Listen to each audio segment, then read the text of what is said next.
সবাইকে শুভ সকাল। দেখো বন্ধুরা, এখন সবাই জানি কাজে ব্যস্ত। আজকে আমার টিফিনে বানানোর জন্য নিয়ে নিয়েছি এগ তড়কা। এগ তড়কা বানানোর জন্য দেখো তড়কাটা আমি সেদ্ধ করে নিয়েছি কড়াইতে। এখানে দেখো কী কী লাগবে, উপকরণগুলো সেগুলো দেখাচ্ছি।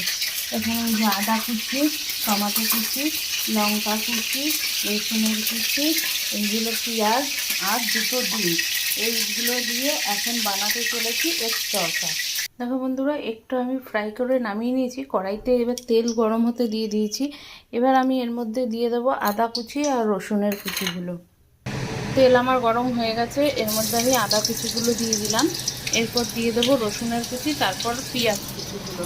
রসুনটা তেলে দিলে খুব সুন্দর গন্ধ বেরোয়। দেখো একটুখানি ফ্রাই করে নিলাম। এবার আমি পেঁয়াজ কুচিগুলো এর মধ্যে দিয়ে দিলাম। এবার চলো একটু ফ্রাই করতে। পেঁয়াজটা আমার ফ্রাই হয়ে গেছে, এর মধ্যে দিয়ে দেবো টমেটো আর কাঁচা লঙ্কা। তারপর দেবো একটু নুন আর হলুদ, তারপরে এগটাও দিয়ে দেবো। দেখো বন্ধুরা, আমার সব সবজিগুলো পেঁয়াজ টমেটো সব মজে গেছে। এর মধ্যে আমি এবার ডিমটা দিয়ে দেবো। ডিমটাও দিয়ে ফ্রাই করে নেব। ডিমটা দিয়ে ফ্রাই হতে থাক।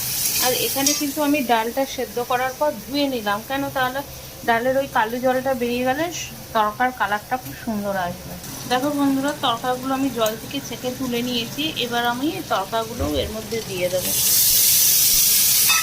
এবার নাড়াচাড়া করে একটু মিষ্টি দিয়ে দেবো। যেহেতু আমরা মিষ্টি ঝাল সবই পরিমাণ মতো খাই, তাই ভাবি বন্ধুরা, এত কাজ করে সময় পায় না। আর এক একজন ঘুম থেকে উঠে কি সুন্দর গল্প করে আর সারাদিন শ্বশুর শাশুড়ির নামে নিন্দা করতে থাকে। দেখো বন্ধুরা, আমার তরকা প্রায় রেডি হয়ে গেছে। এখন আমি এই মশলাটা দেবো, দিয়ে নামাবো। ওই মশলাটা দিলে গন্ধটা খুব সুন্দর আসে। আর এখানে আটা নিয়ে নিয়েছি, আটা মেখে নেব। দেখো তরকার কালারটা, যেহেতু তরকার সেদ্ধ করা জলটা ফেলে দিয়েছি, ওই জন্য খুব সুন্দর কালারটা হয়েছে, দেখতেও খুব ভালো লাগছে। এবার এখানে এই মশলাটা দিয়ে তরকাটা শুকনো শুকনোই করবো, ওই জন্য আর জল দেবো না, সেদ্ধ করাই আছে। দেখো মশলাটাও দিয়ে দিলাম। এবার নামিয়ে নেবো। চলো বন্ধুরা, তোমরাও এরকমভাবে বাড়িতে বানিয়ে দেখো। রুটি পরোটা সব কিছুর সাথেই ভালো লাগবে। হ্যাঁ, যে যেরকম মিষ্টি খাও দিতেও পারো, আর কেউ যদি না খাও নাও দিতে পারো। টাটা বন্ধুরা, সবাই ভালো থেকো। আটাটা মেখে নিই।